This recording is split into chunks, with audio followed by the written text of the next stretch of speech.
सुखाचे व्यवहारी सुख लाभ झाला, आनंद कोंदला मागे पुढे, संगती पंगती देवासवे घडे, नित्यानित्य जोडे तेचे साच, समर्थाचे घरी सकळ संपदा, नाही तुटे कदा कासयाची, संगती पंगती देवासवे घडे, नित्यानित्य जोडे तेचे साच, तुका म्हणे येथे लाभाची कोटी, बहुवाव पोटी समर्थाचे, संगती पंगती देवासवे घडे, नित्यानित्य जोडे तेचे साच, विठ्ठल विठ्ठल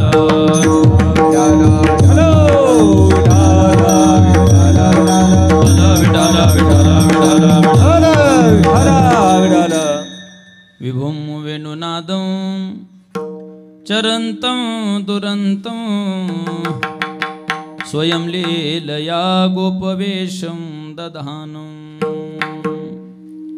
गवामृन्दकानन्दनं चारुहासं, परब्रह्मलिङ्गं भजे पाण्डुरङ्गं, कलावज्ञ जीवोदरार्थावतारं, कलङ्काङ्क तेजोदिका मोदिवक्त्रं, कलानिशवादापणोदारदक्षं, समाधिस्थमूर्तिं भजे ज्ञानदेवं, योऽन्तःप्रविश्य मम वाचमिमां प्रसुप्तां, सञ्जीवयत्यखिलशक्तिधरस्वधाम्नां, अन्यांशि हस्तचरणश्रवणत्वगादीन्, प्राणान्नमो भगवते पुरुषाय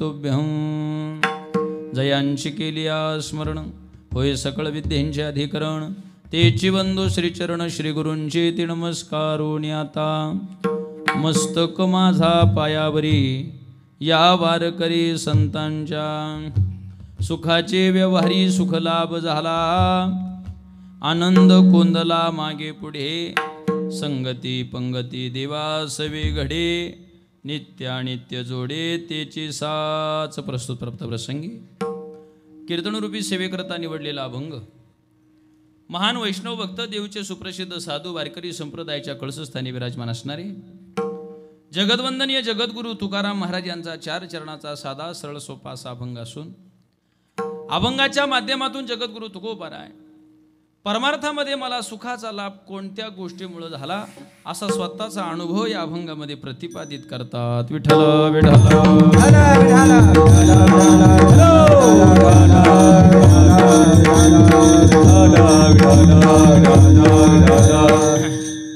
कीर्तनाला सुरुवात करण्याची थोडासा परिहार द्यायचा तो असा, भगवान गणपती बाप्पांच्या पदस्पर्शाने पावन झालेल्या या श्री क्षेत्र ओझरमध्ये गणपती बाप्पांच्याच आशीर्वादानं चालू असलेला हा नामयज्ञ सोहळा आणि या नामयज्ञ सोहळ्यातील 3ऱ्या दिवसाचं कीर्तनरूपी पुष्प समस्त आयोजक मंडळी विघ्नहर देवस्थान ट्रस्ट श्री क्षेत्र ओझर यांच्या संयुक्त विद्यमान आणि ज्यांचा खरं तर विशेष संपर्क झाला ते या ट्रस्टचे अध्यक्ष आमचे गणेश भाऊ असतील, व्यवस्थापक आमचे दुसरे गणेश भाऊ टेंभेकर असतील, आमचे दशरथदादा मांडे असतील, ही सगळी मंडळी यांच्या विशेष संपर्कातून ही सेवा तशी माझ्याकडे आली. त्यानिमित्तानं कीर्तनाला उपस्थित असणारी सर्व गुणीजन आळंदीकर सगळे गुरुबंधू मंडळी, खरं तर देवस्थानचं व्यवस्थापन जरी गणेश भाऊंकडे असलं तरी सप्त्याचं व्यवस्थापन मात्र आमच्या गंभीर महाराजांकडे आहे आणि त्यांच्याकडे व्यवस्थापन एकदा दिलं की मग काल्यापर्यंत व्यवस्थापन समितीला सुद्धा व्यवस्थेची काही काळजी करण्याचे कारण पडत नाही. महाराष्ट्रामध्ये खरं तर मृदंग क्षेत्रामध्ये ज्यांचं उच्चतम कोटीवरती नाव आहे ते अख्ख्या महाराष्ट्राचं वैभव आहे आणि आमचे गुरुबंधू आहेत आदरणीय गंभीर महाराज कार्यक्रमासाठी उपस्थित आहेत. महाराजांना कोटी कोटी धन्यवाद देतो. महाराजांच्या नियोजनाखाली असलेले सर्व विद्यार्थी मंडळ, महाराजांचा सर्व शिष्य परिवार, दोन्ही गायनाचार्य मंडळी, इकडली गायनाचार्य मंडळी, सगळे माईक सिस्टीमवाले उपस्थित, मातृवर्ग पितृवर्ग, आपल्या कार्यक्रमाला थोडा उशीर झाला आहे, फार प्रस्तावनेला जास्तही करत बसत नाही, विलंब करत बसत नाही. अभंग जगद्गुरु तुकोबारांचा आहे आणि माझ्या समवेत आलेले माझे ज्येष्ठ गुरुबंधू भागवताचार्य महिषानंदजी शास्त्री महाराज कार्यक्रमासाठी उपस्थित आहेत. माझ्या समवेत आलेले माझे दुसरे गुरुबंधू, माझे जिवलग मित्र मृदंग सम्राट सौरभ महाराज मांडगे आहेत. आमचे कोकाटे भाऊ आहेत, सगळी मंडळी आहेत. सर्वांना कोटी कोटी धन्यवाद देतो आणि अभंगाच्या भावार्थाकडे वळतो. विठ्ठल विठ्ठल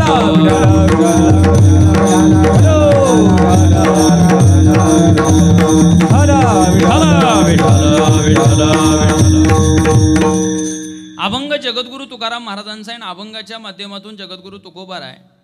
आपला अनुभव तुम्हा आम्हा सर्वांच्या समोर त्या ठिकाणी प्रतिपादित ह्या अभंगाच्या माध्यमातून करतात. मंडळी ऐका, अनुभव ही अशी गोष्ट आहे, ती सांगितल्याच्या नंतर एकतर समाजाला त्या अनुभवाचा फायदा तरी होतो, नाहीतर त्या अनुभव लोकांचा ऐकल्यानंतर समाजाला त्याच्यापासून दुःख तरी होतं. दोन्ही बाजू आहेत.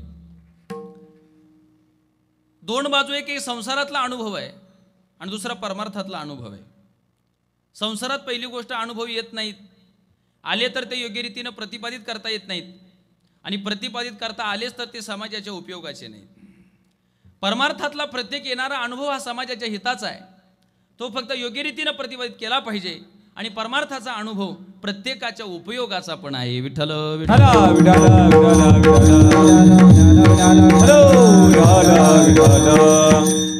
काही अनुभव जीवनातले असे ते फक्त घ्यायचे असतात, लोकांना सांगायचे नसतात. घरात जर नवरा बायकोची मारामारी झाली आणि बायकोनं चुकून नवऱ्याला फार मारलं, त्या मारल्याचा अनुभव चौकात सांगायचा का नाही सांगायचा? सांगायचा नाही. काही अनुभव फक्त घ्यायचे, लोकाला सांगायचे नाही, कारण ते उपयोगाचे नाही. काही अनुभव घ्यायचे नाहीत पण लोकाला सांगायचे. विष प्याल्याच्या नंतर माणूस मरतय हा अनुभव घ्यायचा नाही, फक्त लोकाला सांगायचा नाही. तर प्रत्यक्षात घ्याल आणि मग लोकाला सांगाल. तुम्ही सांगायला राहिले तर पाहिजे ना, मग लोकाला सांगाल. सांगता येत नाही. काही गोष्टीचे अनुभव घ्यायचे नाहीत, लोकाला सांगायचे. काही गोष्टीचे अनुभव घ्यायचे नाहीत आणि लोकाला सांगायचंही नाही. आणि दुसरी गोष्ट, काही गोष्टींचे अनुभव घ्यायचे सुद्धा आणि समाजापर्यंत ते पोहोचवायचे सुद्धा. विठ्ठल विठ्ठल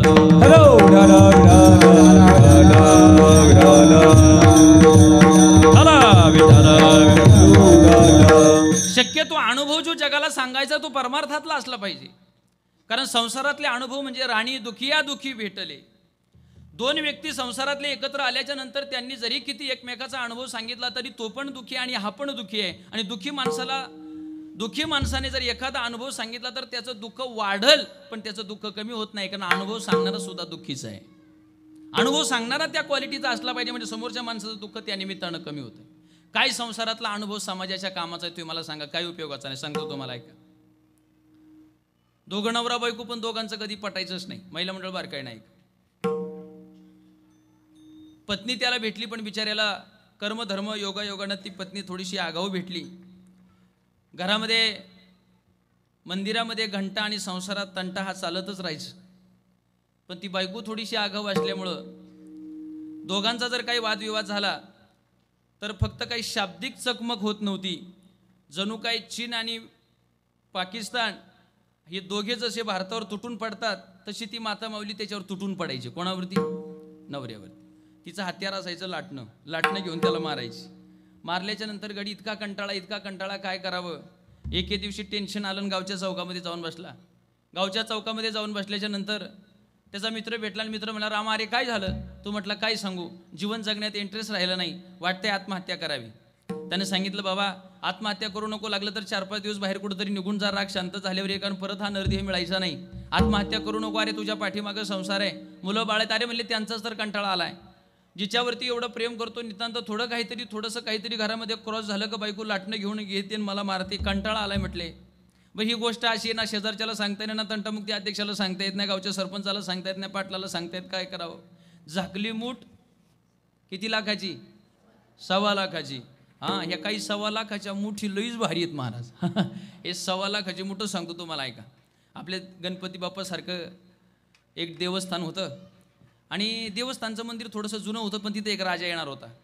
मग राजा आल्याच्या नंतर त्या गावात 1.25 लाखाची मूठ काय आहे ते सांगतो. ते कवापासून मन पडली हे सांगतो आता योगायोगाने. राजा येणारे म्हणून त्या गावातल्या पुजाऱ्याने त्या मंदिराला चांगली रंगरंगोटी केली. कारण त्याला वाटलं राजा येईन आणि दक्षिणा पेटीत गंभीर बाबा काहीतरी दक्षिणा टाकेल आणि म्हटलं माझं काम भागेल, मंदिराचं काम भागेल. आल्याच्या नंतर काय करायचं, राजा आला, दर्शन केलं, सगळ्यांचं लक्ष दानपेटीकडे लागलं. आणि दानपेटीकडे लक्ष लागल्याच्या नंतर राजाने खिशामध्ये हात घातला आणि खिशात हात घातल्यानंतर 1.25 रुपया त्याच्यात टाकला. कशात? दानपेटीत. महाराज त्या कलरचे तर पैसे नाहीच मिळाले, पण ज्या पेंटरनी कलर लावला त्याची सुद्धा उसनवारी पुजाऱ्यावर देण्याची वेळ आली.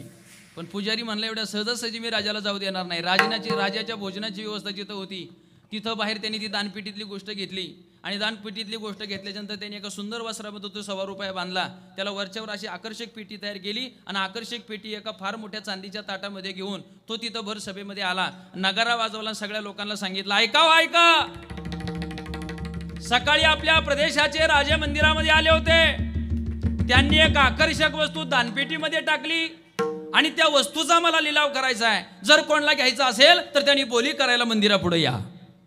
अख्ख्या गावात वाऱ्यासारखी बातमी पसरली. म्हणजे ज्या अर्थी राजांनी बातमी काहीतरी दानपेटी टाकलंय त्या अर्थी ते नक्कीच कोट्यावधी रुपयाचं असलं पाहिजे आणि त्याच्यामुळे त्याचा लिलाव निघालाय.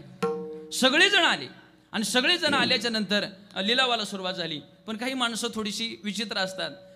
त्यांनी सुरुवात केली. एकाने 10,000 पासून सुरुवात केली. म्हणला 10,000. पुजारी म्हणला, ए मूर्खा, होय बाजूला.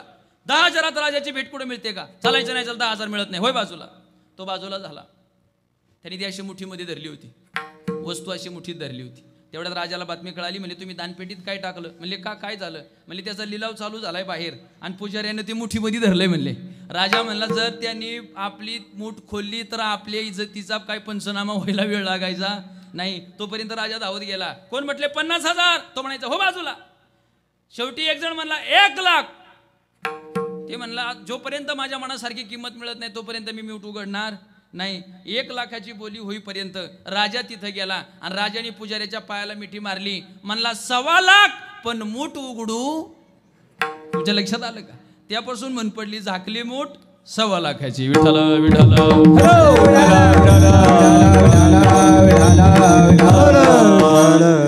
ते म्हणला, अरे काय करावं, माझं दुःख सांगता येत नाही. दुसऱ्या मित्रानं सांगितलंय, बघ जी तुझी अडचण आहे तीच माझी अडचण आहे. माझी पण बायको मला लाटण्यानंच मारते, पण मी एक नवीन औषध शोधले त्याच्यावर. माझा अनुभव तुला सांगतोय का? संसारातला अनुभव उपयोगाचा नाही, ह्या विषयावर मी चर्चा करतोय. ते म्हणला, काय तुझा अनुभव आहे सांग ना. म्हणले, माझा अनुभव वापरून बघ, नक्कीच तुला गुण येईल. म्हणले, काय करू? म्हणले, काय नाही, सोपा उपाय, फार खर्च लागत नाही, काय नाही, फक्त थोडंसं डोकं वापरायचं. ते म्हणलं, वापरेल मी, पण फक्त या दुःखातून मुक्ती झाली पाहिजे. म्हणले, मग काय करू? म्हणले, काय नाही, घरी जायचं. बायकोनं काही केलं तरी फक्त एकच म्हणायचं, वा एकच नंबर, एवढंच म्हणला, बाकी काहीच म्हणू नको. तिनं जर भाजी केली ती जर खारट जरी असली तरी म्हणायचं, वा मला मदत करा ना, वा एकच नंबर म्हणायचं. तिनं अंथरून टाकलं ते थोडं वेडं वाकडं असलं तरी म्हणायचं, हा बोलत राहा, वा एकच नंबर. तिनं जरी काही केलं घरामध्ये, तुझी कपडे धुतली त्यांच्यावर डाग जरी तसा राहिला तरी काय म्हणायचं, वा एकच नंबर. आता जमलं, वा एकच नंबर, नाही का? तेवढंच म्हणायचं. म्हणला मग काय होईल? म्हणला, स्तुतीप्रिय स्त्री असते, स्तुती केली का ती तुझ्या पुढं करेल आणि तुला लाटण्याने मारायचं नाही. हा घ्या माझा अनुभव, भक्तिभाव भाग्याचा. जा म्हणले, माझा अनुभव घेऊन घरी. तो घरी गेला आणि गंभीर महाराज घरी गेल्याच्या नंतर म्हणला, जेवायला दे. त्या बायकोनं रागा ताट आणलं आणि त्याच्या पुढे ठेवलं. भाजीची अशी वाटी होती, त्यामध्ये त्यांनी ती भाकर बुडवली आणि पहिला घास खाला आणि त्याला मित्राचा अनुभव आठवला. तो म्हटला होता, भाजी जरी कशी झाली तरी काय म्हणायचं, बोला ना, वा एकच नंबर. आणि ते जोरात म्हणला, वा आजची भाजी एकच नंबर. महाराज रोज तरी एकच लाटणं घेऊन मारत होती, त्या दिवशी 2 लाटणं घेऊन आली मारायला त्याला. तो म्हणला, ए अगं तुझी स्तुती केली, तू का मला मारती? ती म्हणली, रोज पाट्यावरती हाताची आग उठेपर्यंत मसाला वाटते, एवढी फोडणी देते, भारी प्रकारची भाजी करते. 2 वर्ष लग्नाला झालं तर माझ्या भाजीची स्तुती केली नाही आणि आज शेजारच्या बायकून भाजी आणली म्हणले, वा एकच नंबर. आता तुम्ही सांगा, काय अनुभव संसारातला कामाला आला? विठ्ठल विठ्ठल.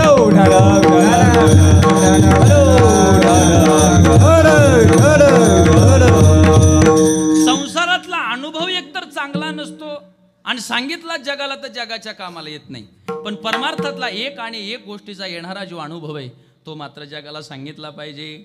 महाराज म्हणतात, अनुभव आले अंगा ते या जगात येत सो, ते या जगात येत सो, ते या जगात येत सो. अनुभव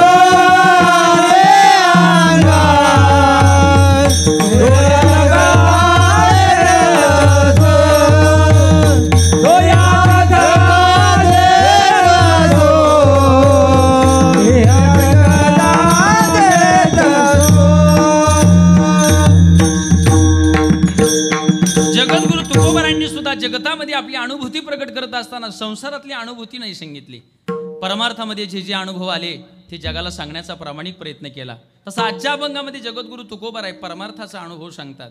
काय अनुभव आहे? महाराज म्हणतात, बाबांनो, सुख लाभ झाला, मला सुखाचा लाभ झाला. आता तुम्ही सांगा मंडळी, जगद्गुरु तुकोबारायांचं जीवन जर तुम्ही आम्ही अभ्यासलं, पाहिलं, वाचलं, तर जगद्गुरु तुकोबारायांच्या जीवनामध्ये व्यावहारिक दृष्ट्या कल्पना केली तर सुखाचा लाभ पुढे झालेला दिसत नाही. दिसतो नाही? महाराज म्हणतात, बाबांनो, आम्ही सदैव सोडके जवळ येता चोर धाके, जाऊ पुढती बेके, कुत्री घर राखीती, नांदणूक आयशे सांगा, नाही तरी वाया भागा. काय लाभ झाला? खरं तर तुम्ही आम्ही मंडळी ज्याला लाभ म्हणतो ना, त्याला तुकोबाराय लाभ म्हणत नाहीत. तुम्ही आम्ही कशाला लाभ म्हणतो? फार मोठा पैसा मिळवणे म्हणजे त्याला लाभ म्हणतो. चांगली मोठी पद जीवनामध्ये असणं त्याला लाभ म्हणतो. बायका मुलं चांगली मिळणं त्याला लाभ म्हणतो. प्रॉपर्टी, इस्टेट, धनसंपत्ती, नावलौकिक, या सगळ्या गोष्टीला आपण लाभ म्हणतोय. पण खरं तर हा लाभ नाही आहे. तुकोबारायांनी परमार्थात सांगितला तोच खरा जीवनातला लाभ आहे. महाराज, कोणी बसलेल्यापैकी हात वर करून सांगावं, कोट्यवधी रुपयाचा पैसा आहे, चेहऱ्यावर लोकांच्या सध्या समाधान राहिलं नाही. गंभीर बाबा, फार अवघड गोष्ट आहे. माणसं पैशाने श्रीमंत झाली पण समाधानानं तरी राहिली, ही आज सध्या मानवी जीवनाची फार मोठी शोकांतिक आहे मंडळी. पैसा जगाच्या पाठीवर तुम्हाला केव्हाही कमवता येईल, पण एकदा जीवनातलं समाधान गेलं तर तुम्ही स्मशानभूमी जाल, पण समाधान परत कमवता येणार नाही. तुमचा मित्र जर एखादा श्रीमंत असेल तर एका दिवशी त्याच्या गळ्यामध्ये हात घाला आणि त्याला प्रेमाने विचारा, राजा, कोट्यावधी रुपयाचा मालक आहे तू समाधानी आहे का? तो हो म्हणला तर आजच्या कीर्तनाचं पाकिट तुम्हाला बक्षीस आहे. पैसा तुम्हाला कधी समाधान देत नाही. समाधान हे प्राप्त करावं लागतं, ते हृदयामध्ये असावं लागतं. पैसा सुद्धा समाधान देईल, पण कोणता सांगू काय तुम्हाला? दिवसभर कमावलेला पैसा जर संध्याकाळी शांततेनं झोपू देत असेल, माझं वाक्य ऐका, दिवसभर कमावलेला पैसा जर संध्याकाळी शांततेनं झोपू देत असेल तर समजून जा पैसा इमानदारीनं घरी आलाय. आणि दिवसभर कमावलेला पैसा जर रात्री अंथरुणावर तुमची उलथापालत करत असेल, पायाखालची उशी डोक्याखाली, डोक्याखालची उशी जर पायाखाली आणत असेल, तर समजून जा पैसा नको त्या मार्गाने घरी आलाय. पैसा समाधान देईल, पण कोणता पैसा इमानदारीचा पाहिजे ना. म्हणून माझं एक वाक्य ऐका, तुमच्या दोन्ही खिशांमध्ये रोज 5 लाख रुपयाच्या नोटांचा खळखळाट असावा, पण त्याच्या एकाही रुपया मागं कोण्या गरीबाचा तळतळाट नसावा. याची काळजी मात्र समाजाने घेतली पाहिजे. याची काळजी घेतली पाहिजे, कारण एनकेनं मार्गाने आलेला पैसा फार दिवस टिकत नाही. शास्त्र सुद्धा तेच सांगतं. अन्यायोपार्जितम द्रव्य दशवर्षांनी तिष्ठयेत, प्राप्ते तू एकादशे वर्ष समूलंश विनश्यती. नको त्या मार्गानं कमवलेला पैसा 10 वर्ष राहतो आणि 11व्या वर्षी चक्रवाढ व्याजा सकट त्याची परतफेड करून तो निघून जातो. विठ्ठल विठ्ठल.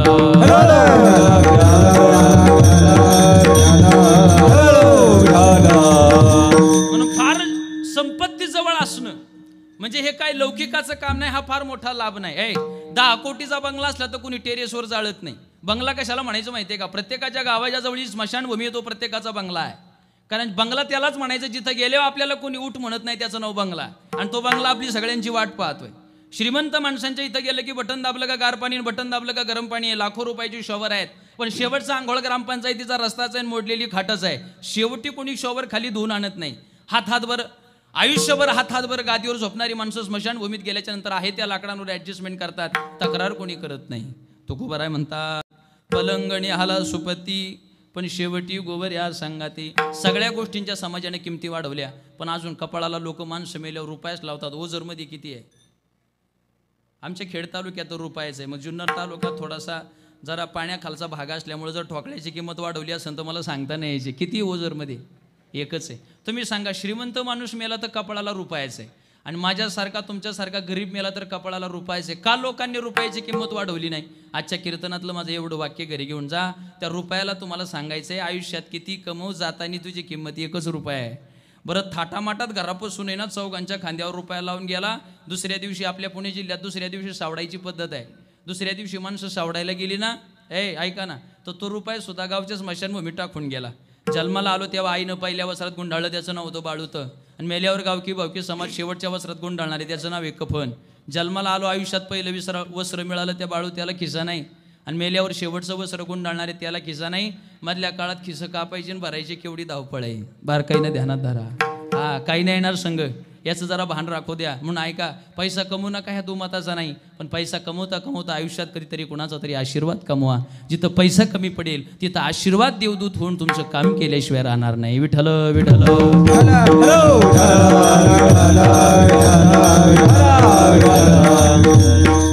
पैसा हा सुखलाभ नाही. फार मोठी मोठी पदं जीवनाच्या पाठीवरती मिळणं म्हणजे काय सुखलाभ आहे का? सांगू काय तुम्हाला? आता सध्या माझ्या पुढे बसलेली माणसं जर तुम्ही कोणत्या पदाच्या खुर्चीवर असाल ना, तर तुम्हाला एक वाक्य सांगतो. हे सध्या जो लोकांचा नमस्कार आहे ना, हा तुम्हाला नाही आहे, तुमच्या खुर्चीला आहे, तुमच्या पदाला आहे. सध्या लोकांना आज आम्हाला दिवसभर हजारो फोन असतात, पण कुठपर्यंत? जोपर्यंत आमचं वक्तृत्व चांगलं आहे तोपर्यंत, जोपर्यंत चलतीये तोपर्यंत. एक दिवशी हाच समाज म्हणेल चला आता महाराजांचा आवाज चालत नाही, म्हणले बदलून टाका एकदा. ही समाजाची रीत आहे. लय आले लय गेले, काही कोणा वाचून पडलेलं नाही. एक गेल्याच्या नंतर दुसरा तयार होते, दुसरा मेला की तिसरा तयार होते. काय घेऊन बसली तुम्ही सांगा ना मला. म्हणून तुम्हाला सांगू काय, ह्या खुर्च्यांना पंचवार्षिक येतील आणि जातील. माझं फक्त एक वाक्य ऐका. गुंठाभर जमीन घेऊन त्याच्यावर 3 मजली बिल्डिंग बांधली तर चक्रीवादळ आलं तर उडून जाईल. भूकंपानं त्याला तडे बसतील, महापुरानं वाहून जाईल. घरच बांधायचंय तर लोकांच्या हृदयामध्ये बांधा. चंद्र सूर्य असेपर्यंत त्या घराला कधी तडा जाणार नाही महाराज, कधीच जात नाही. बाप मेल्यावर मुलाच्या वर्षश्राद्ध ध्यानात राहत नाही. 727 वर्षानंतर माझ्या ज्ञानोबारांचा समाधी सोहळा लोकांच्या ध्यानामध्ये राहिला. याला म्हणायचं घर हृदयामध्ये बांधलं. 350 वर्षानंतर 19 फेब्रुवारी आली की आम्हाला सांगावं लागत नाही, याचा अर्थ छत्रपती शिवाजी महाराजांनी लोकांच्या हृदयामध्ये घर बांधलं. आम्ही गेल्याच्या नंतर 10 दिवसांनी घरातल्या माणसांना आठवण हो का ना हो, पण समाजाने मात्र आमची आठवण दिवंगत काढली पाहिजे. कमवता आल्याच्या नंतर एवढी पदं जगाच्या पाठीवर कामवा. तुमच्याकडे पैसा, प्रॉपर्टी, ऐश्वर्य, सातबारा, लौकिक असो नसो, पण तुम्ही घरापासून मंदिरापर्यंत निघाल्याच्या नंतर तुमचं गावामध्ये वागण्याची वर्तणुकीची ताकद एवढी पाहिजे की रस्त्यानं निघाल्याच्या नंतर तुमच्या हातात काठी असावी, तुम्ही वार्धक्याकडे झुकलेले असावेत, पण तुमचं वजन वर्तणुकीचं एवढं असावं की आजूबाजूच्या घरातल्या लोकांनी आतून उठून तुम्हाला रस्त्यावर येऊन जे हरी घातला पाहिजे. कमवता आलं तर भक्त जीवनात एवढं कमवा, बाकी नाही कमवायची गरज. कारण या जगाचा नियम आहे, हा माणूस चांगला होता एवढे 3 शब्द ऐकण्यासाठी आम्हाला मरावं लागतं. ही शोकांतिका आहे. विठ्ठल विठ्ठल.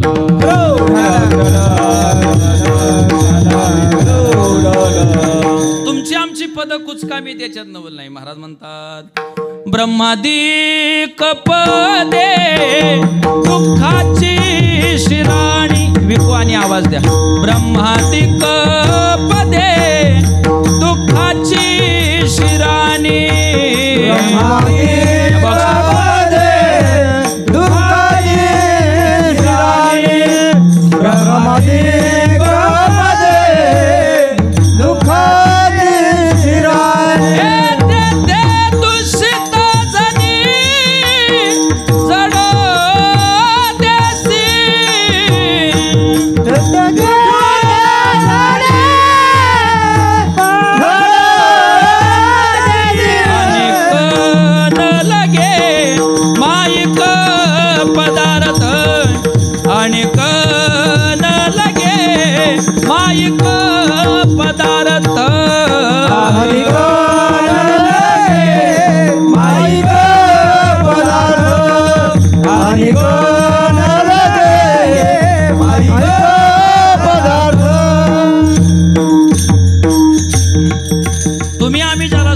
लाभ म्हणतो तो सुखाचा लाभ नाही, पैसा सुखाचा लाभ नाही, पद सुखाचा लाभ नाही, बायका मुलं. महाराज म्हणले, भाग्य तरी नवे धनपुत्र दारा, निकटवास बरा संतापाई.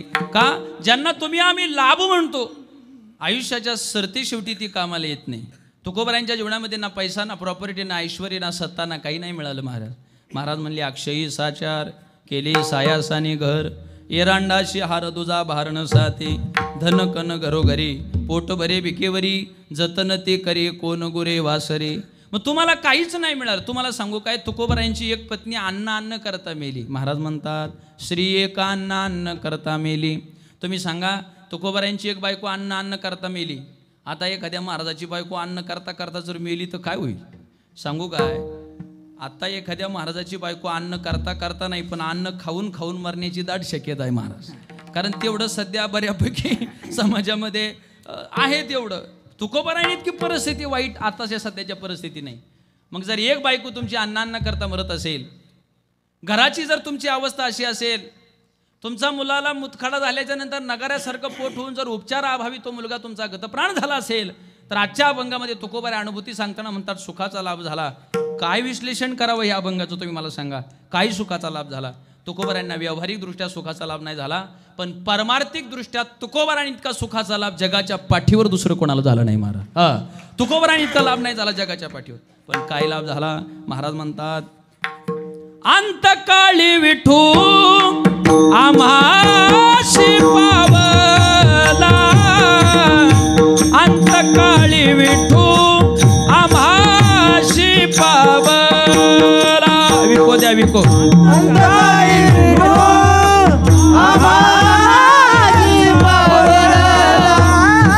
हॅलो हॅलो विठू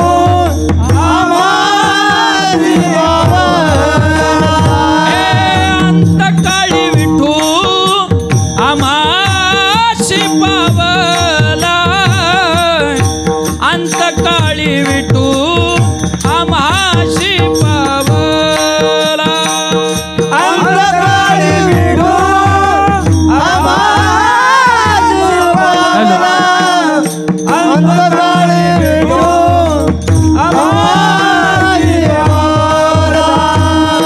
कुणी सहित झाला गुप्त तुका, कुणी सहित झाला गुप्त तुका, कुणी सहित झाला गुप्त कुणी सहित झाला गुप्त वाड वेळ झाला उभा पांडुरंग, वाड वेळ झाला उभा पांडुरंग, वाड वेळ झाला उभा पांडुरंग, वाड वेळ झाला उभा पांडुरंग.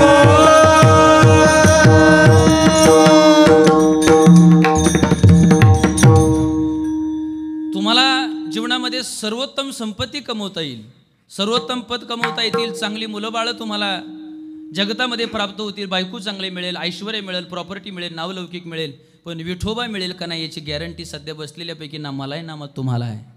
तुकोबारायांच्या जीवनातील सर्वोत्तम जो लाभ झाला त्याची वल्गना आजच्या अभंगामध्ये जगद्गुरु तुकोबाराय करता. तो लाभ म्हणजे काय असेल तर तुकोबारायांना भगवत प्राप्ती झाली. ज्या विठोबासाठी आमची अनेक प्रकारची साधनं आहेत तो विठोबा त्यांना सहजरित्या प्राप्त झाला. याच्या इतका सुखाचा लाभ जीवनाच्या पाठीवर दुसरा कोणता असू नये. देशाच्या पंतप्रधानांची आपली जर ओळख झाली तर बाकी कोणत्याच माणसाला मस्का मारायची आपल्याला गरज नाही का. सर्वोत्तम व्यक्तीची आपली ओळख आहे.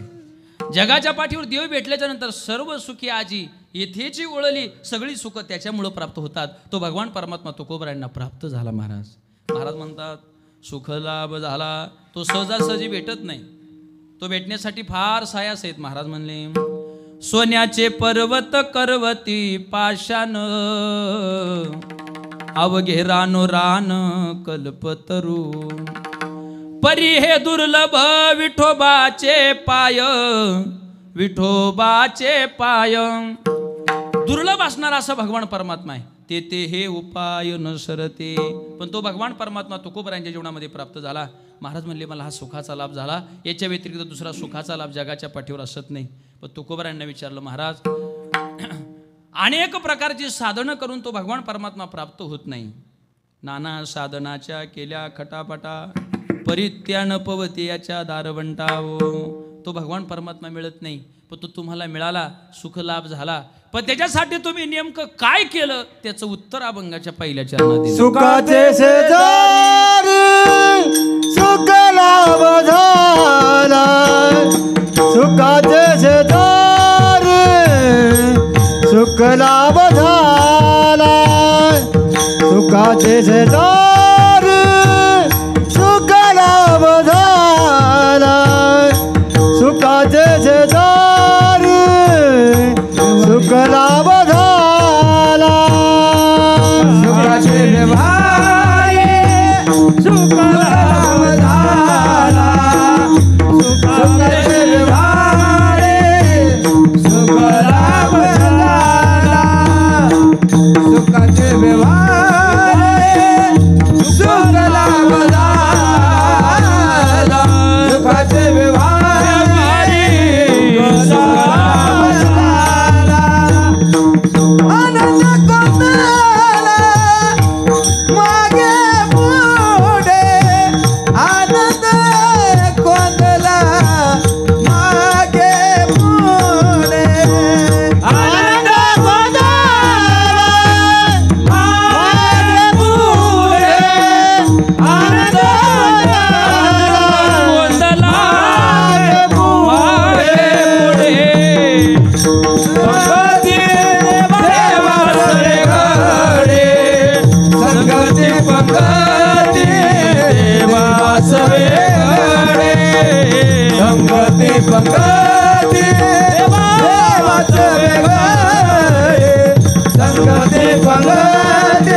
अभंगाच्या पहिल्या चरणामध्ये जगद्गुरु तुकाराम महाराज म्हणतात, मला सुखाचा लाभ झाला म्हणजे देवच मला भेटला. पण काय केलं महाराज तुम्ही ती भगवत प्राप्ती होण्यासाठी? महाराज म्हणतात, बाबांनो, सुखाचे व्यवहारी सुख लाभ झाला. सुख लाभ होण्यासाठी मला व्यवहार सुद्धा सुखाचा करावा लागला, कारण ही मृत्यूलोक आहे आणि मृत्यूलोकाचा इथे एकच नेम आहे. महाराज म्हणले, केले कर्म झाले त्याची भोगा आले, जैशी करणी वैशी भरणी. असाच नियम आहे ह्या मृत्यूलोकामध्ये. म्हणून सांगू काय तुम्हाला, सध्या माणसांना काही कर्म करताना अगदी गोड वाटतंय, कारण कर्माचं फळ येण्यासाठी थोडा उशीर लागतोय. आमचे गुरुजी नेहमीच सांगत असतात, अंगाला खरूज झाल्याच्या नंतर ते खाजवताना गोड वाटतंय, पण 5 मिनिटांनी आग उठल्यावर कळते आपण काय केलंय ते. सध्या काही माणसांना वाईट कर्म करताना सध्या आनंद मिळतोय, पण ती फळच्या रूपाने ज्या वेळेला ते उपभोगायला येईल त्यावेळेला ईश्वराचा न्याय चालू झालेला असेल, आणि ज्यावेळेला ईश्वराचा न्याय चालू झालेला असेल त्यावेळेला त्याच्या दरबारात कोणाला माफी नाही, हे जरा लक्षात असू द्या, लक्षात असू द्या. ईश्वराच्या दरबारात कोणाला माफी नाही. म्हणून तुम्हाला सांगू, एक वेळेस देवाला नाही घाबरले तरी चालेल, पण कर्मांना घाबर जा, कारण कर्म जर वसुलीवर आलं तर ते देवाच्या बापाला सुट्टी देत नाही. तुम्ही लई किरकोळ माणसं आहेत. महाराज म्हणले, कर्मे दशरथ हे वियोगे मेला. दशरथ राजा सुद्धा वियोगानं मेला. सांगू का, ज्यावेळेला दशरथ राजाचा प्राण जात होता ना, त्यावेळेला दशरथ राजाला मुलगा नव्हता आठवत. दशरथ राजाला श्रावण बाळाची आई बाप आठवत होते. कसा श्रावण बाळाचा आपल्याकडून वध झाला, कसे त्या आईंचा तळतळाट चालू होता, कसा तो बाप त्याचा शोक करत होता, हे सगळं आठवत होतं. कर्म उपभोगायला आलं, बारकाई नाही का. देवाच्या बापाला जर कर्म सुट्टी देत नाही तर तुम्ही आम्ही लई किरकोळ माणसं आहे. म्हणून कर्म करताना जरा सावधानती बाळगा, आणि कोणतंही कर्म करताना नेहमी ध्यानात ठेवा, भगवान परमात्मा ऑनलाईन आहे, तो कधीच ऑफलाईन जात नाही. रात्री 12 वाजता जर ओझरमध्ये चोरी झाली, सकाळी लोक चौकात आली तर म्हणतात, रामराव अरे कोणी चोरी केली असेल, तर तो श्यामराव पटकन म्हणतो, आपल्याला काय माहिती बाबा, रामाला डोळं, असं म्हणतात ना आपल्याकडं.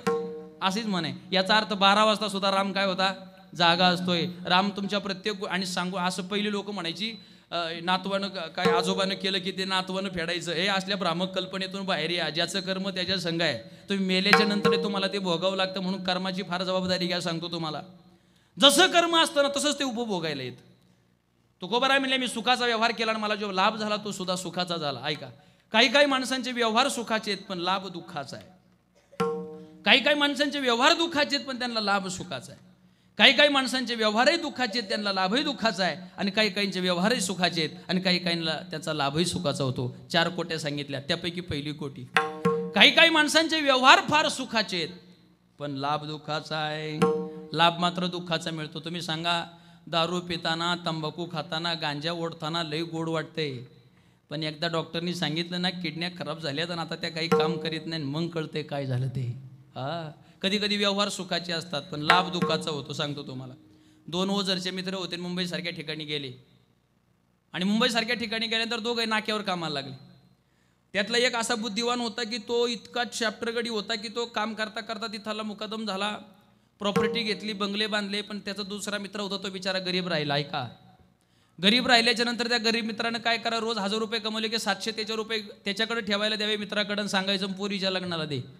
करता करता 10-15 वर्षाचा कालावधी लोटला. रोज पैसे घ्यायचा, मित्राकडे द्यायचा. मित्र थोडा वेळ मोठा झाल्यानंतर नियत बदलली, मुलीचं लग्न आलं ना, हा गरीब मित्र त्याच्याकडे पैसे मागायला गेला. श्रीमंतांनी सांगितलं, मी तुला ओळखतच नाही तर पैशाचा विषय काय. त्याला वाटतं मस्करी तर करत नाही.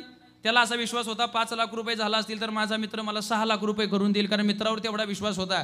पण ऐन वेळेला विश्वासाचा घात झाला आणि विश्वासाचा घात झाल्याच्या नंतर काय करायचं, घरी जावा तर बायका मुलं ओरडतील. मग जाता तो गरीब मित्र रस्त्याने एक विहीर दिसली, त्या विहिरीमध्ये जीव दिला. तर देवाच्या कर्माचा न्याय कसा असतो बारकाई नाही का. भगवान परमात्म्याने ज्या मित्राने विहिरीत उडी मारली त्यालाच जन्माला घातला श्रीमंताच्या पोटी, म्हणजे त्या मित्राच्या इकडं. कारण त्याला पैसा भरपूर होता पण लग्न होऊन 10-12 वर्ष झाली होती, मुलंच होत नव्हतं. 9 महिने झालं त्याची बायको प्रसूत झाली, मुलगा झाला, पण मुलगा तो मित्र पोटी जन्माला आला होता हे त्याला माहीत नव्हतं. 5वीचा दिवस असा 2 एकरामध्ये मंडप घातला, फार मोठा 5वीचा सुशोभित करण्याचा कार्यक्रम केला. अगदी आनंद झाला, कारण 12-13 वर्षांनी लग्न झाल्याच्या नंतर मुलगा झाला होता, प्रॉपर्टी भरपूर होती, वंशाला दिवा झाला होता, प्रॉपर्टी इस्टेटला मालक झाला होता, आनंद झाला होता सगळ्यांना. 5वीचा दिवस पाटापुजतो पुजला जातो आपल्या इकडं, आणि पाटापुजाच्या टायमाला स्वतः बाप त्या मुलाला घेऊन आला. पाट्याच्या पाया मुलगा पडला आणि 5 दिवसाच्या त्या मुलाच्या तोंडातून रक्ताची उलटी झाली, दोन्ही बाजूनी त्याच्या रक्त पडू लागलं.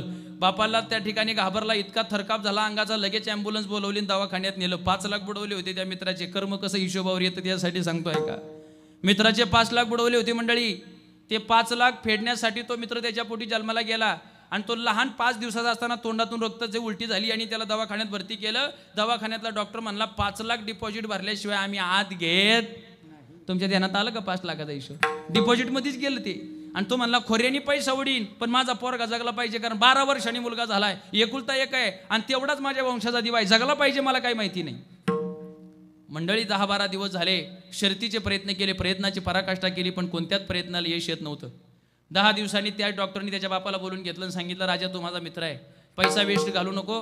ते 10 दिवसांनी 5-15 दिवसाचा मुलगा आहे, त्याचं शरीर आम्ही खिळखिळं केलंय पण त्याची नस काही सापडत नाही, कोणतीच गोष्ट यंत्रणा त्याच्यावर काम करत नाही, तुझा मरेपर्यंत तो जगला तर त्याची काहीतरी सेवा कर, एवढाच इलाज तुझ्याकडे, दुसरं काही नाही. डोळ्यात टपटपा गंभीर महाराज त्याच्या पाणी आलं. उशिरा मुलगा झाला, आयुष्यातून सगळ्यात लवकर चालला, काय करायचं, रडू लागला. आणि रडता रडता ज्यावेळेला त्याला घ्यायला गेला त्यावेळेला मित्राला विचारलं तुझा बिल किती झाला? म्हणला डिपॉझिट सोडून 20 लाख रुपये झाले. किती लाख झाले? 20 लाख. ते 20 लाख हे 5 लाख किती झाले? हे बोला ना जोराने, मला ऐकू येत नाही. 25 लाख झाले. आणि 25 लाख झाल्याच्या नंतर ते तेवढे 25 लाख भरले, मुलाला घेतला आणि घरी आला. तो हात थरथर कापत होते, डोळ्यातून पाणी येत होतं, बोलता येत नव्हतं, त्याची वाचा बोबडी वळली होती. मुलाला घेतलं मांडीवरती, अंगणामध्ये बसला आणि त्या मुलाकडे बघून दायमोकलून रडू लागला. आणि काय म्हणतो माहिती आहे का मुलाला? बाळा, हे बाळा, अरे तू जर म्हणला असता ना हेलिकॉप्टरने फिरायचं तर ते घेऊन दिलं असतं, एवढी प्रॉपर्टी माझ्याकडे होती, पण मग आमच्या आयुष्यात तो उशिरा आला आणि एवढ्या लवकर चालला, कोणाकडे बघून जगायचं रे आम्ही? काय कमी केलं मी तुला सांग ना? अरे काय चुकलं माझं? मंडळी आता बारकाई नाही का? अरे त्या 5 दिवसाचे ते 5 दिवस आणि हे 10 दिवस, 15 दिवसाच्या मुलाला वाचा फुटली आणि ते त्याच्या बापाला म्हणताय, बाबा कसला बाप आणि कसला मुलगा, तसंच पोराला खाली ठेवलं. म्हणले वाचा कशी काय फुटली? घाबरला गाडी. आणि ते म्हणले मी तुझा बाप नाही का? म्हणले मी बाप ना मुलगा असं काही आपलं नातं नाही. म्हणले कोण आहेस तू? म्हणले मागच्या जन्मातला मित्र आहे. म्हणजे तू माझ्या पोटी का जन्माला आलो? म्हणले आठवतो का तुला तो दिवस मी पैसे मागायला आलतो, माझे 5 लाख रुपये? म्हणले हो. आणि मग तुम्हाला जा म्हटलं ना तर मी विहिरीत जीव दिला आणि देवाने मला तुझ्या पोटी जन्माला घातलं. अरे म्हणले मग जन्माला आला आणि एवढ्या लवकर का चालला? म्हणले मला काहीच काम नव्हतं, फक्त 5 लाख फेडायचे होते आणि तेवढं आता फेडलेत. म्हणलं आता तेवढे फेडलेत, मी निघालो.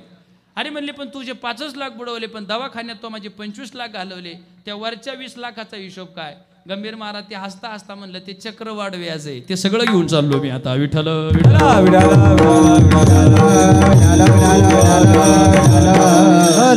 तुम्ही सगळे बसले, तुम्हाला हात जोडून विनंती आहे, कोणाचे 4 पैसे असले तर उद्याच्या उद्या मिटवून टाका. उद्या गणेश जयंती मुहूर्त आहे चांगला आहे, ज्यांचे मिटलेत त्यांनी थोडेफार मला द्या, कर माझ्यामुळे मिटलेत ते. विठ्ठल विठ्ठल.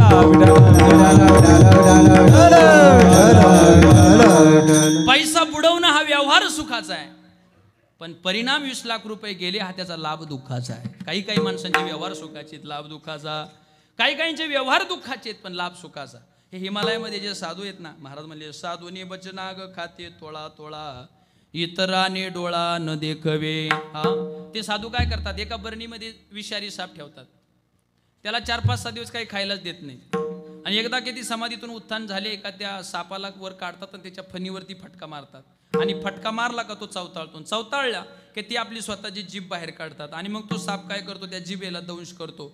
महाराज हा प्रयोग अतिशय वाईट आहे.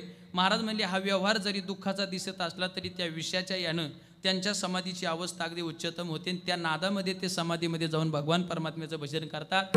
हा उपाय फक्त त्यांच्यासाठी आहे. हात जोडून विनंती आहे, उद्या कोणी असा पर्याय करू नका, आणि केलं तर मला संपर्क साधू नका. विठ्ठल.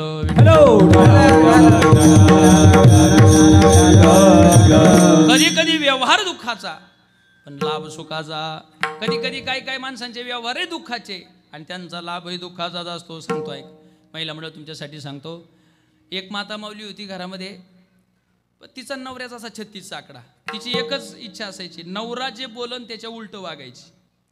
तो जर म्हटला आज सोमवार आहे, साबुदाण्याची खिचडी कर, की ती इंद्रायणीच्या तांदळाचा भात घालायची. आणि तो जर म्हटला ना द्वादशी सोडायची, इंद्रायणीचा तांदूळ घाल, का ती खिचडी करायची. तो जर म्हणला रात्र झाली दिवे लाव, का ती अख्ख्या घरातल्या लाईटी बंद करायची. आणि तो जर म्हणला ना सकाळ झाली आता दिवे बंद कर, का अख्ख्या घरात लाईटी लावायची. तो जर म्हणला सोमवार, ही म्हणायची मंगळवार. तो जर म्हणला जानेवारी, ही म्हणायची फेब्रुवारी. उलटच करायची काय ते. बिचारा टेन्शनमध्ये आला आणि एक दिवस असाच मंदिराच्या कडेला नदीवरती बसण्यासाठी आला. मित्र भेटला. अरे म्हणले काय झालं तुला? म्हणला काय करू, बायको देवाने अशी दिली, किती प्रेमानं वागा, मी बोलन त्याच्या उलटच करते. मित्र सुद्धा माणसाचा असला पाहिजे, उपाय सांगणारा माणूस चांगला असला पाहिजे महाराज. त्या मित्रानं उपाय सांगितला. म्हणले काळजी करू नको, तू जे बोलन त्याच्या उलट जर बायको करत असेल तर तू बोलतानीच उलट बोल, म्हणजे ती सुलट करीन. उपाय सांगणारा सुद्धा असा डेंजर असला पाहिजे महाराज. सांगतो तुम्हाला, ऐका. एक UP बिहारीवाला तुमच्या इथे जुन्नर तालुक्यात ओझरमध्ये आला. आता ते बिचारे गरीब होतं, त्याला कामाची गरज होती, फार गरीब होतं. ते नेमका एका उपाय सांगणारा कसा असावा सांगतो तुम्हाला. ते नेमका एका शेतकऱ्याच्या ताब्यात सापडलं. त्यांनी त्याला ठेवलं नांगर धरायला, आणि ते सकाळी नांगर झोपून द्यायचं 6 वाजता तर दुपारी 12 वाजेपर्यंत 1 एकर 2 एकर 1.5 एकर त्याच्याकडून नांगरून घ्यायचं. आणि 12 वाजता डबा घेऊन यायचं ना, तर त्याच्यात एकच चपाती. ते दिवसभर असं काम करायचं. पण त्याला पळूनही जाता येणार, रस्ता कुठं हे कळाना, सोबत 2 पैसे नाही, टेन्शनमध्ये आलं होतं, काय करायचं. आणि मी ते एकच चपाती आणायचं, ते तेवढं खा. ते डबा उघडला का त्याला टेन्शन यायचं, त्या डोळ्यातून पाणी यायचं. तो म्हणला, मालक अहो एक नका अजून चपाती आणा ना. मालक त्याला म्हणायचा, एकच आहे पण कशी तूप लावलेली. कोण म्हणायचा? मालक त्याला म्हणायचा. अर्थात ते UP बिहारी होतं, त्याला कळा तूप म्हणलं का ते चुप व्हायचं, तेवढंच खायचं आणि गप बसायचं. पार वाळून गेलं ते. एक दिवशी त्याच मालकाच्या शेजारचा मित्र नांगरणीला आला. म्हणले, का रे एवढं काम करतो, किती पगार येतो? म्हणला, काय सांगायचं, कर्म माझं वाईट आणि याच्या हातात सापडलोय. म्हणले, असा राबून घेतोय. मी काही चपातीहून बोलायला गेलो का म्हणतो एकच आहे पण कशी तूप लावलेली. म्हणजे काय उपाय सांगणार का? तो म्हणला, एक काम कर, उद्या काय करायचं, ह्या बांधाचा त्या बांधाला 1 तास घालायचा नांगराचा, पण सरळ घालायचा.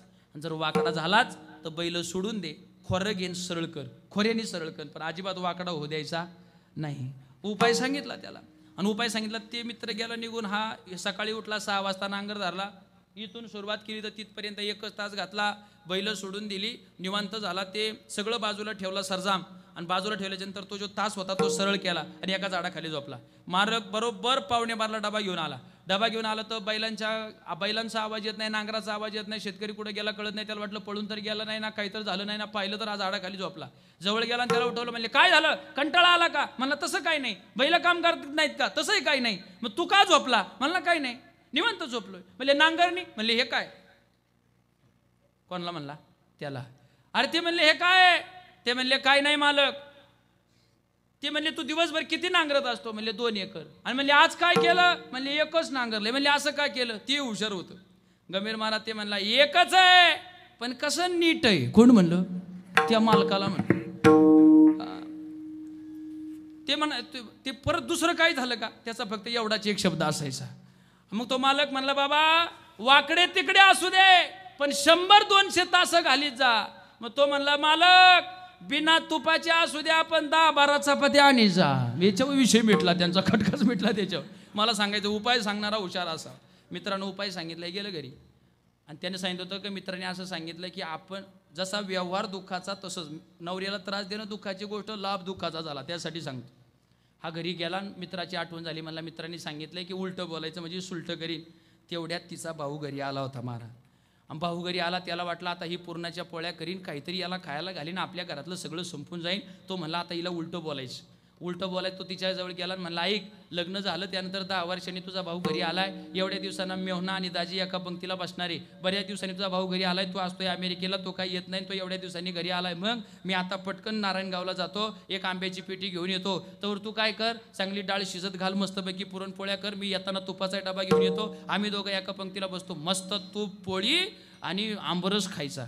आता तिला एक सवय होती, नवरा बोलन त्याच्या काय करायचं, उलटं करायचं. ती म्हणली, आंबरस पोळी जमायचं नाही, मग बेसन आणि भाकरच करणार. तो म्हणला, कमावला आपण, बास म्हणला, औषधाचा गुणच आला, टेन्शनच नाही आता.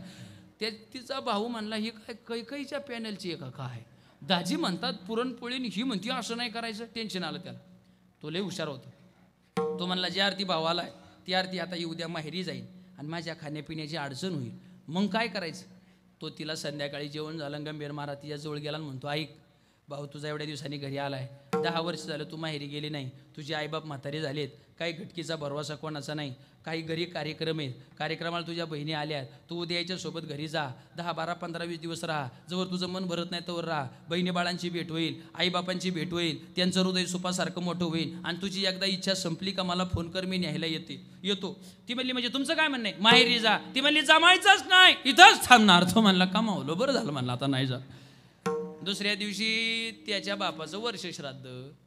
त्याला माहित होतं आता ही वर्ष श्राद्धाला काही जेवण करायची नाही. मग त्याने उलटा पॉईंट घातला. म्हणले, बघ, यावर्षी पाणी पाऊस काय पडला नाही चांगला, खिशात काय माझ्या पैसे नाहीत आणि एवढं गाव जेवायला बोलवायला माझी काय ऐपत नाही, आधीच कर्ज आहे ते फिटत नाही, मग आपण काय करू, बेसन भाकरीचा नैवेद्य करू, तो फक्त माझ्या बापाच्या फोटोला दाखवू, मी नदीवरती जाईन तेवढाच नैवेद्य दाखवेन, बाकी उद्योग करायचा नाही, शेजारच्या बाजाराला कळवायचं नाही, महाराजाला तर बोलवायचंच नाही, गावचा पाटील तर नकोच नको, पंक्तीला कोणी आणायचं नाही, टेन्शन घ्यायचं नाही. ती म्हणली का तुमचा बाप आहे माझा कोणी नाही का, माझे पण सासरे येते, मग पुरणपोळीचाच स्वयंपाक करणार. तो म्हणला वा पठ्ठ्यानी तर कमावलंच म्हणला, आता काळजीच करायचं कारण नाही.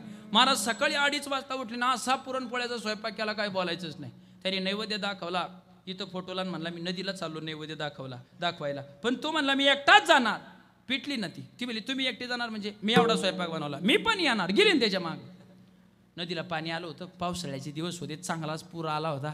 त्यांनी तिथं नैवेद्य दाखवला, कावळा आला बी, त्यातली वरची भजे घेऊन गेला, पण तो मला ताट घेऊन घरी जा, नदीच्या पलीकडे माझा मित्र आहे, आता पिकून पुलावून जाण्यापेक्षा मी पटकन नदीमध्ये उडी मारतो, पोहत तिकडे जातो, मित्राला घेऊन येतो बोलून. ती म्हणली मी नाही ताट घेऊन घरी जाणार, मग मी पण तुमच्या संग येणार. ते म्हणलं तुला पोहता येतं का, म्हणली नाही पोहता येत, पण मी तुमच्या संगच येणार, कारण ते तो म्हणायचा घरी जा आणि ही म्हणायची संग येणार. मग तिनं त्याच्या कमरेला असं धरलं आणि कमरेला धरून गेलं पाण्यात, जिथं जास्त प्रवाह पाण्याचा चालू होता आणि तिथं नेली. आणि तिथं नेल्यावर ते म्हणतं आयुष्य गेलं माझं जवळजवळ निम्म, नेहमी माझ्या उलटच करत आली, मी जे बोलन त्याच्या उलटच केलं, माझं कधी ऐकलं नाही, फक्त आज शेवटची विनंती, शेवटचं ऐक, इथं फक्त काय हुजत घालू नको, मी नवराष्ट्र होतोय तुझ्या पाया पडतो, शेवटचं ऐक, उलट्यावानी करू नको. ती म्हणली काय ऐकायचं, फक्त म्हणला माझ्या कमरेचा हात सोडू. आता तुमच्या ध्यानात आला, आता नाही पुढचं सांगायची गरज मला. हा ती म्हणली सोडणार म्हणल्यावर त्यांनी तिनं कमरेचा हात सोडला, ती गेली वाहत अशी इकडं. तो म्हणला बरं झालं बापाचं आणि बायकोचं वर्ष श्राद्ध एकाच दिवशी आलं, म्हणला चांगलं पुण्य कमावलं आपण. तो तिथून निघून आला, त्याला काय मित्राकडे जायचं नव्हतं. पण ऐका, त्या इकडून पाणी वाहत होतं असं खाली, त्याची बायको गेली खाली वाहत आणि गंभीर महाराज ते चाललं इकडं उलट वरती बघत.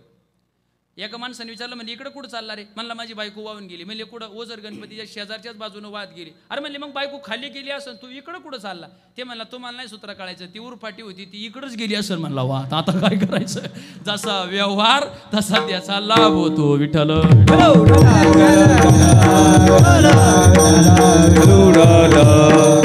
तुकोबाराय मात्र आजच्या अभंगामध्ये म्हणतात माझा व्यवहारही सुखाचा आणि मला लाभही सुखाचा.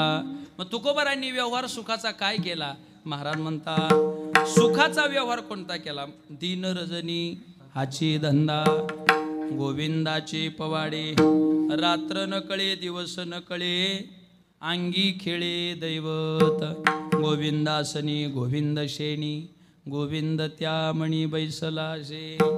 पांडुरंग ध्यानी पांडुरंग मनी,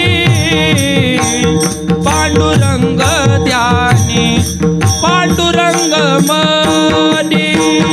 पांडुरंग ध्यानी पांडुरंग मनी, पांडुरंग ध्यानी पांडुरंग मनी.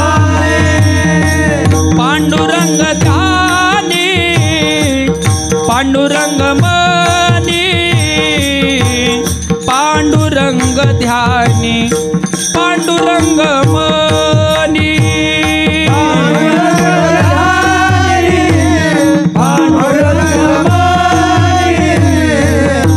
पांडुरंग ध्यानी पांडुरंग मनी. हे जागृती स्वप्नी पांडुरंग,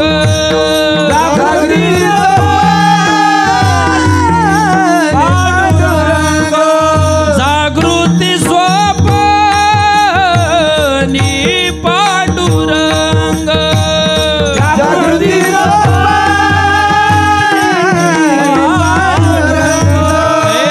पांडुरंग ध्यानी पांडुरंग मनी, पांडुरंग ध्यानी पांडुरंग मनी.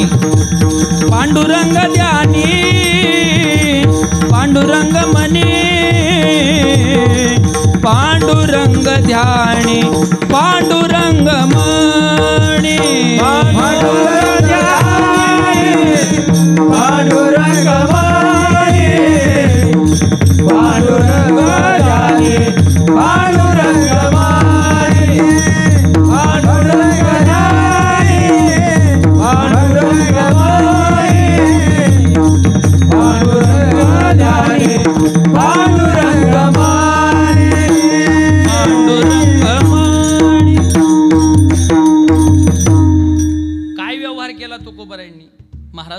भगवान परमात्म्याचं नामचिंतन केलं, हा व्यवहार केला आणि तोच भगवान परमात्मा त्यांना प्राप्त झाला, हा सुखाचा लाभ झाला. पण हा सुखाचा लाभ झाला म्हणजे नेमकं काय झालं ते शब्दात व्यक्त करत असताना तुकोबराय म्हणतात, बाबांनो आनंद कोंदला मागे पुढे. आमच्या जीवनामध्ये आनंद कोंदला म्हणजे असा कोंदू भरला. आपण एखादं पोतं कसं कांद्याचं बटाट्याचं असं कोंदू भरतो ना, तसं तुकोबराय म्हणतात आमच्या जीवनामध्ये आनंद भरला, पण तो असा रिकामा नाही भरला, कोंदू भरला. तुमच्या आमच्या जीवनात सुद्धा आनंद असतो, पण जीवनात काही चांगली गोष्ट घडली का आम्हाला आनंद होतो आणि वाईट गोष्ट घडली का तो प्राप्त झालेला आनंद निघून जातो. पण तुकोबरायांच्या जीवनामध्ये असा आनंद प्राप्त झाला की तो आनंद एकतर वाढला तर वाढायचा, पण आहे तो आनंद कधी कमी होत नव्हता. याला म्हणायचं परमार्थ. खरं सांगू तुम्हाला, परमार्थ करायचा कशासाठी? याच्यासाठीच करायचं. दुःखामध्ये सुद्धा माणसाला या जीवनामध्ये तग धरून उभं राहता आलं पाहिजे, परमार्थ याच्यासाठी करायचं. आमचे गुरुजी परमार्थाची फार गोड व्याख्या सांगतात. सगळी सुख जीवनामध्ये भगवान परमात्म्याने तुम्हाला दिल्याच्या नंतर तुम्हाला गणपती बाप्पाच्या मंदिरात जाऊन त्यांचं दर्शन करावं वाटतं, याच्यात नवल नाही. जगातली सगळी दुःख भगवान परमात्म्याने तुम्हाला द्यावी, पण एवढ्या दुःखाची विल्हेवाट लावून तुम्हाला गणपती बाप्पाच्या मंदिरात जाऊन जर दर्शन घ्यावं वाटत असेल तर हा तुमच्या परमार्थाचा कळस आहे महाराज, कळस आहे परमार्थ. सुखामध्ये भगवत भक्ती ही प्रोसेसचा भाग आहे, पण सगळे दुःख जीवनामध्ये येऊन भगवान परमात्म्याचं चिंतन करणं हा मात्र तुमच्या वैराग्याचा भाग आहे, वैराग्याचा भाग आहे. काही जीवनात अनुकूल परिस्थिती तुकोबरायांच्या जीवनामध्ये परमार्थाच्या दृष्टीने नव्हती. आई गेली, वडील गेलं, भावाला वैराग्य झालं, वहिनी गेली, स्त्री एक अन्न करता मेली, मुलगा मुतखड्याने गेला. तुकाराम शेठ म्हणणारी माणसं तुक्या म्हणून हिनवू लागली. तुकोबराय म्हणतात, कोपला पाटील गावीचे हे लोक, आता मज भीक कोण घाली. महाराज म्हणले, आता काय खावे कोणीकडे जावे, गावात राहावे कोण्या बळे, कोपला पाटील गावेचे हे लोक.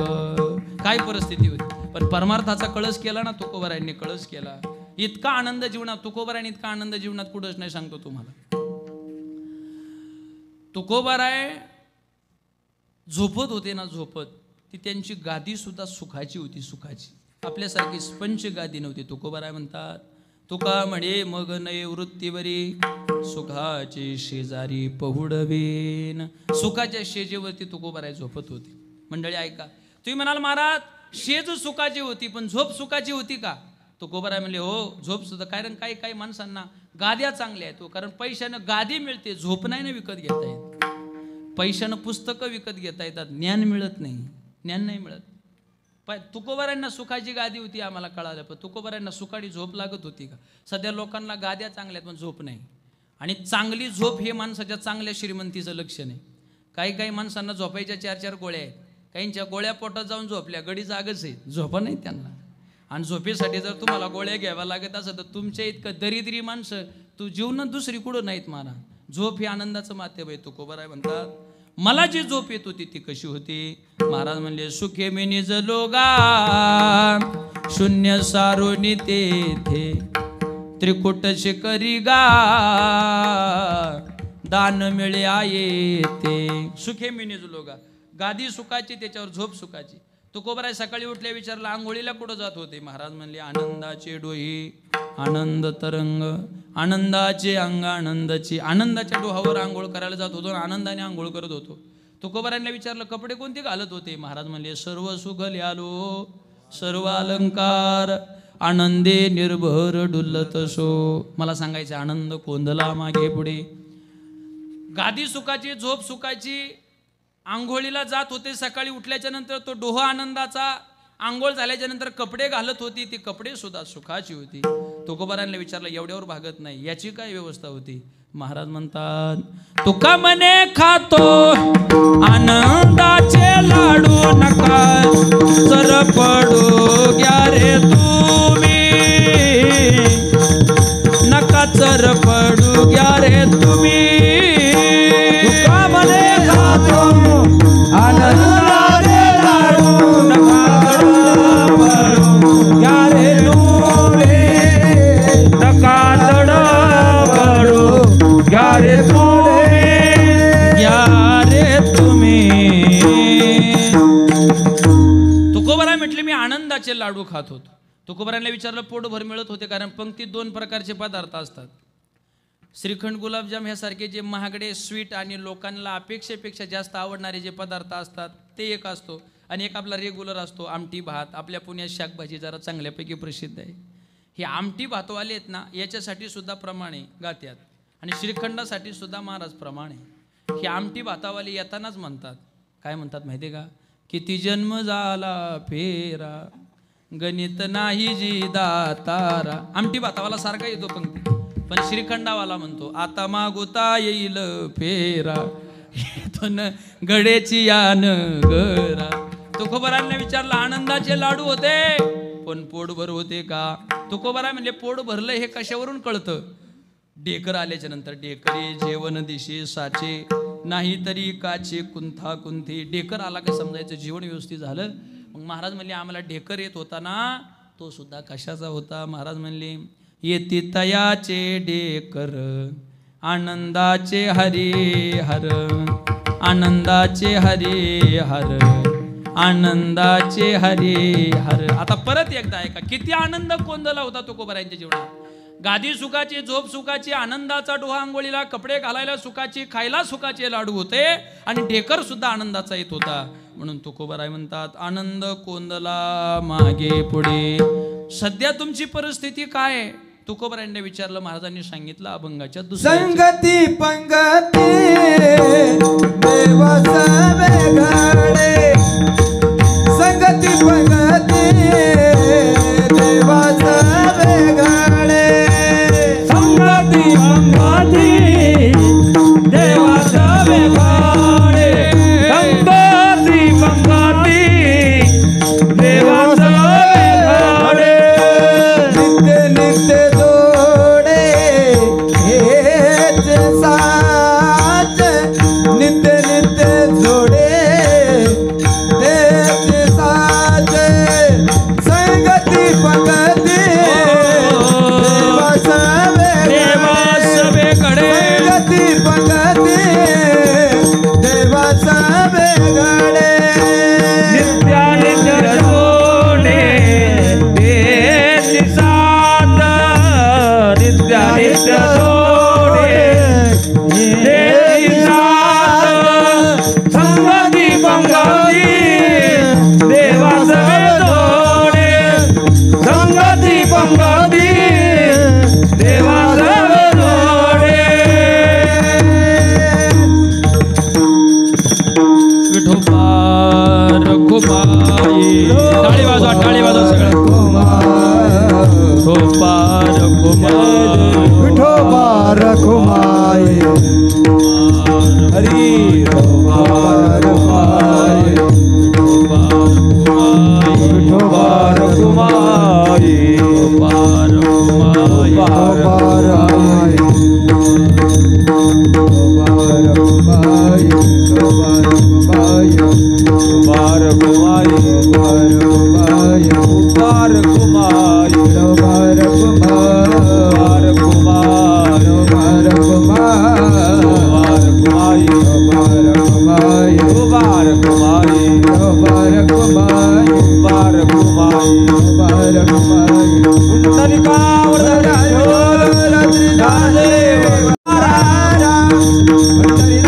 भगवान की जय विठोबा रघुमाई. विठोबा रघुमाई. विठोबा रघुमाई.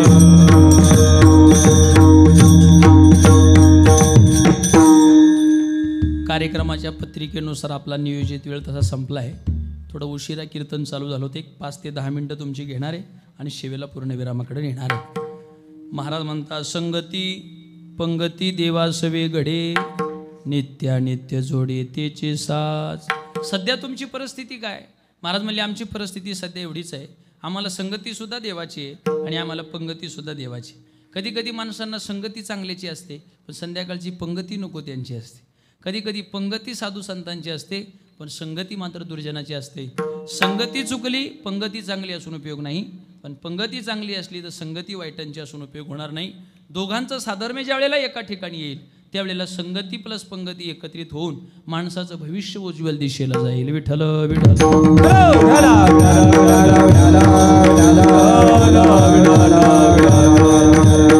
माणसाच्या जीवनामध्ये संगती फार महत्त्वाची आहे.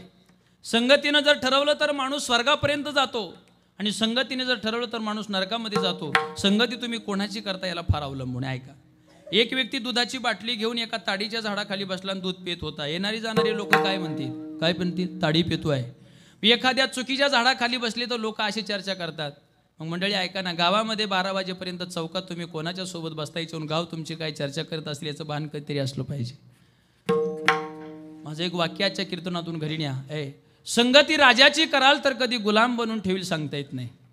संगती राजाची कराल तर कधी गुलाम बनून ठेवील सांगता येत नाही. पण संगती माझ्या ज्ञानोबाराय तुकोबारायांची कराल तर कधी विठोबाची भेट घालून देतील सांगता येत नाही. सांगता येत नाही. म्हणून संगती करायची तर एक संतांची तरी करा आणि संगती करायची एक तर देवाची करा. संगती करावी सदा सज्जनाती, संगती करावी सदा सज्जनाती, संगती करावी सदा सज्जनाची, संगती करावी सदा सज्जनाची. सावली नसावी कदा दुर्जनाती, सावली नसावी कदा दुर्जनाती, संगती करावी सदा सज्जनाती, संगती करावी सदा सज्जनाती. सावली नसावी कदा दुर्जनाची, सावली नसावी कदा दुर्जनाची, संगती करावी सदा सज्जनाची, संगती करावी सदा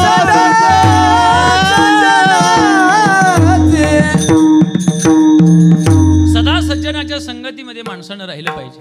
खरं संगती ही फार आहे. अरे एकाच नदीचं पाणी पण ते मिरच्याच्या झाडाला गेलं तर ते तिखट होत आहे, लिंबाला गेलं तर ते आंबट होत आहे, कारल्याला गेलं तर कडू होत आहे आणि उसाला गेलं तर गोड होत आहे. तसं आमचं जीवन आहे. मिरचीकडे जाऊन तिखट करायचं, लिंबाकडे जाऊन आंबट करायचं, कारल्याच्या संगतीत जाऊन कडू करायचं, का सज्जनाच्या संगतीमध्ये जाऊन त्याला उसासारखं गोड करायचं, हा ज्याचा त्याचा अनुभूती आहे. मंडळी ऐका, संतांच्या संगतीमध्ये अर्धक्षण घडता संतांची संगती. अर्धा सेकंद जरी तुम्ही त्यांच्या संगतीत गेले तरी माणसाचा उद्धार आहे. मंडळी ऐका, आज आपण लाखो रुपये खर्च करून आपल्या घराला भिंती बांधल्यात पण कोणी भिंतीच्या पाय आतापर्यंत पडलं नाही. पण आळंदीमध्ये आज लाखो लोक येतात, ज्ञानोबारायांचं दर्शन झालं का आम्हाला विचारतात, महाराज ज्ञानोबारायांनी चालवली भिंत कुठं आहे, काय करायचं आहे, आम्हाला तिचं दर्शन घ्यायचं आहे.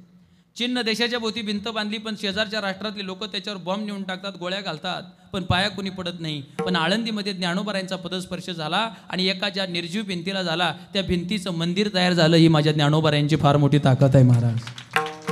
ज्ञानोबारांनी नेवाशाला एका खांबाला पाठ लावून ज्ञानेश्वरी सांगितली. आज नेवाशामध्ये त्या खांबाचं भव्य आणि दिव्य मंदिर तयार झालं. मंडळीत ज्ञानोबारांच्या संगतीमध्ये खांब आला, त्याचं मंदिर तयार झालं. पण खांबाच्या दृष्टीने एक वाक्य महत्त्वाचं सांगतो आहे का, ज्ञानोबारांनी खांबाकडे तोंड केलं नव्हतं, ज्ञानोबारांनी खांबाकडे पाठ केली होती. अरे ज्ञानोबारांची माझ्या ताकद एवढी, ज्याच्याकडे पाठ केली त्याचं मंदिर तयार झालं. एका दिवशी आमच्याकडे तोंड केलं तर आमचं काय तयार होईल, ही ज्ञानोबारांचीच ताकद आहे ना. ज्ञानोबारांच्या संगतीमध्ये रेडा आला तर रेड्याचा आपल्या जुन्नर तालुक्यामध्ये आपल्या पुणे जिल्ह्यामध्ये आळे फाट्याला त्याचं मंदिर तयार झालं. जेवढा ज्ञानोबारांचा समाधी सोहळा होतो तेवढाच रेडेश्वर महाराजांचा समाधी सोहळा भव्य आणि दिव्य होतो. एक रेडा ज्ञानोबारांच्या संगतीत आला तर रेड्याचं मंदिर तयार झालं आणि आपल्यासारख्या रेड्यांना त्याच्या जाऊन पाया पडावं लागतं. हा ज्ञानोबारांच्या संगतीचा केवढा परिणाम आहे महाराज. देहूमध्ये हजारो दगडी असतील पण एका दगडीचं मंदिर तयार झालं. 350 वर्षानंतर त्या मंदिराची पुनर्बांधणी झाली आणि त्या 20x25च्या मंदिराच्या उद्घाटनाची रिबीन कापण्यासाठी देशाच्या पंतप्रधानाला देहूत यावं लागलं. हा तुकोबारायांच्या संगतीचा केवढा मोठा परिणाम आहे. साधूच्या संगतीमध्ये भिंत आली, मंदिर झालं. रेडा आला, मंदिर, दगडीचं मंदिर तयार झालं. आम्ही तर माणसं आहे, त्यांच्या संगतीत गेल्याच्या नंतर आमचं सुवर्ण काळ येईल. म्हणून महाराज म्हणतात करायची संगती ना, तुका म्हणे सर्व सुख त्या संगती, घडेल पंगती संताची. म्हणून त्यांच्या संगतीत जा, संगती त्यांचीच पंगती. संगती पंगती देवा सवे घडे, नित्यानित्य जोडे तेची साच. आम्हाला जे मिळते ते नेहमी उत्तर वाढत राहते. का समर्थाच्या घरी सकळ संपदा, नाही तुटी कदा कासयाची. देवाच्या घरी कशाचीच कमी नाही. देवाच्या द्वारकेमध्ये सकाळी लोक जेवत होती सोन्याच्या ताटात, दुपारी जेवत होती सोन्याच्याच ताटात आणि संध्याकाळी जेवत होती सोन्याच्याच ताटात. पण द्वारकेतली लोक इतकी आळशी होती महिला मंडळ की त्या बाया आहे ना ती भांडी घासून भांडणीला मांडीत नव्हत्या, मग उचलून ती ताट उकिरड्यावर टाकत होती पत्रावळ्यासारखी. मग त्याच्यात द्वारकेत उकिरडे सुद्धा कशाचे होते? सोन्याचे. आपण 2-4 जण तिथं पाहिजे होतो. कशाला? उकिरडे चाळाय बाकी काय. म्हणूनच आपल्याला देवाने पुढे जन्माला घातलंय महाराज. एवढी ज्याच्या घरी महाराज म्हणले समर्थाची या पंक्ती भोजनी तळिल्या वरिल्या एकची पक्वाने नाही तुटे कदा कासयाची. भगवान परमात्म्याच्या घरी काय कमी आहे? ज्ञानोबारायांच्या दरबारामध्ये काय कमी महाराज? भगवान परमात्म्याची दाशी लक्ष्मी आहे. भगवान परमात्मा जिथं जायचं त्याच्या अगोदर लक्ष्मी तिथं जाते. म्हणून ऐका, भगवान राम अवतारात आले तर लक्ष्मी सीतेच्या रूपात आली. भगवान श्रीकृष्णाच्या अवतारामध्ये आले तर तीच लक्ष्मी रुक्मिणीच्या रूपानं आली. भगवान परमात्मा तेच दत्तगुरूच्या रूपामध्ये गेले तर लक्ष्मी कामधेनू म्हणून त्यांच्याकडे गेली. तेच भगवान परमात्मा वामनाच्या रूपात आले तर त्याची छत्री म्हणून लक्ष्मी गेली. आणि तोच भगवान परमात्मा आळंदीला ज्यावेळेला ज्ञानोबारायांच्या रूपाने आला त्यावेळेला तीच लक्ष्मी सोन्याचा पिंपळ होऊन त्यांच्या दरवाजामध्ये त्यांच्या सेवेसाठी उभी राहिली. जिथं भगवान परमात्मा आहे तिथं लक्ष्मीचा वास आहे आणि जिथं लक्ष्मी आहे तिथं काही कमी पडत नाही.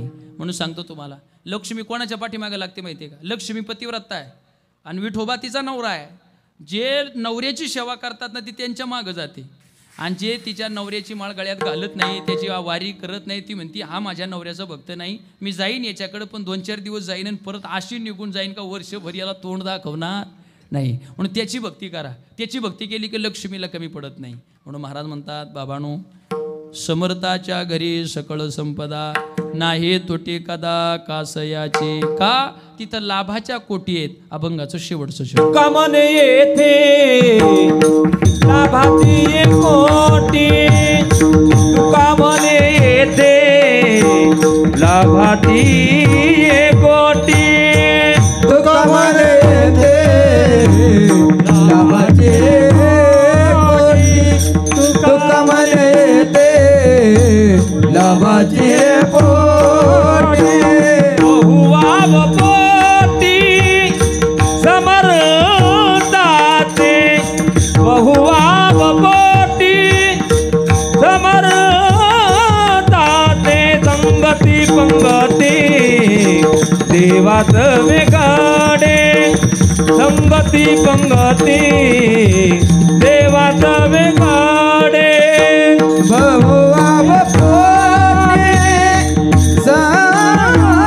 समर्थाचे, बहुवाव पोटी समर्थाचे, संगती पंगती देवाचा वेगाडे, संगती पंगती देवाचा वेगाडे. नित्य जोडे ते तिचाच